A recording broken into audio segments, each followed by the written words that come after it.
In the Middle Ages, winter wasn't just a season, it was an enemy. Silent, merciless, and ever-present.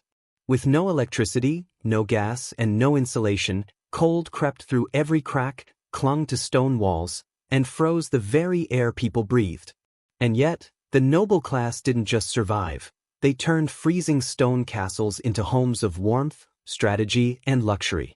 What they pulled off centuries ago still feels almost unbelievable today. Their first and fiercest weapon? The fireplace. But not the cute kind you click on with a remote. These things were massive, fire-breathing beasts that demanded a relentless diet of wood. Some noble households burned through more than 150 logs per week. That's enough lumber to build a small cabin, reduced to ash in just 7 days. Servants were sent into forests in brutal conditions to chop wood and haul it back, because if that fire died, so did the warmth. But even then, those blazing infernos weren't enough. The heat barely traveled beyond the hearth. Sit too far and you might as well be outside. So nobles played a constant game of musical chairs with fire, always chasing the heat. Eventually they got smarter. Fireplaces weren't placed randomly anymore. They were strategically installed throughout the castle, one in every important room. Bedrooms, dining halls, libraries. It was their version of zone heating, powered by manpower instead of thermostats. Of course, maintaining this network of fire meant servants constantly climbing stairs with armloads of wood. Castles weren't just built, they were fueled. But nightfall brought a different kind of challenge. The fires couldn't follow you to bed. And medieval nights? Brutal. Bedrooms were icy chambers of stone.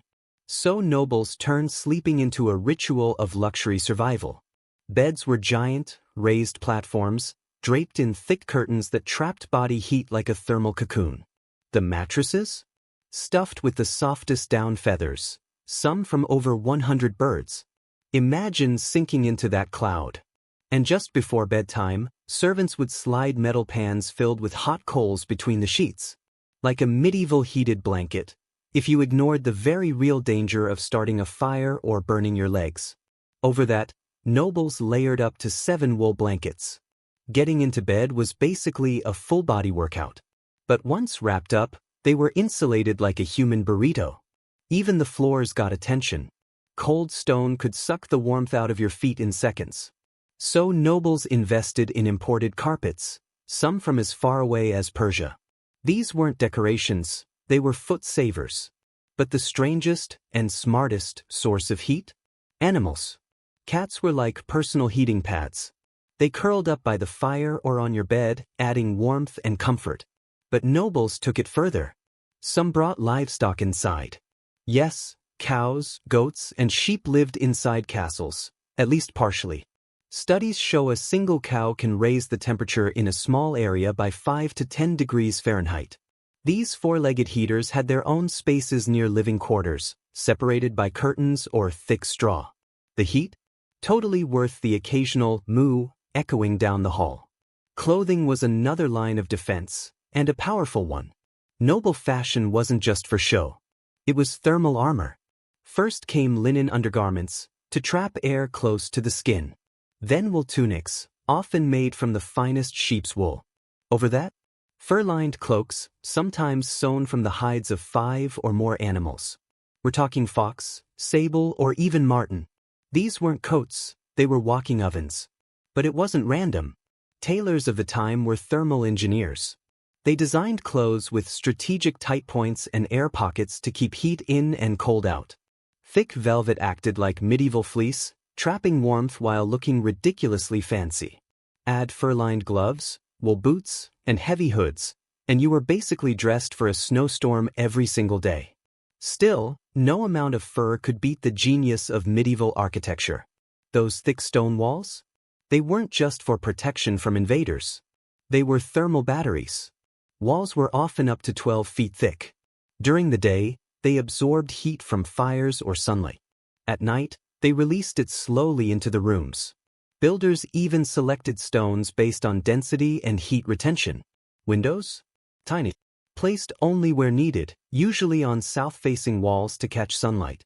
Many were angled inward, letting light in, keeping wind out. It was like medieval passive solar heating, centuries ahead of its time. And when all else failed, nobles turned to the most abundant heat source of all, people. A single person gives off as much heat as a 100-watt bulb. So, nobles did what humans do best. They threw parties. Winter gatherings in the Great Hall weren't just about status. They were strategic. Dozens of people packed together, feasting, dancing, laughing, storytelling.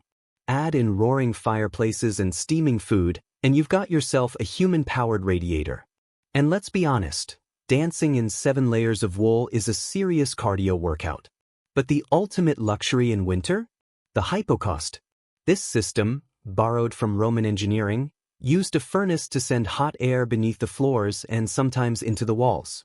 It was literal underfloor heating, medieval edition. Only the wealthiest could afford it.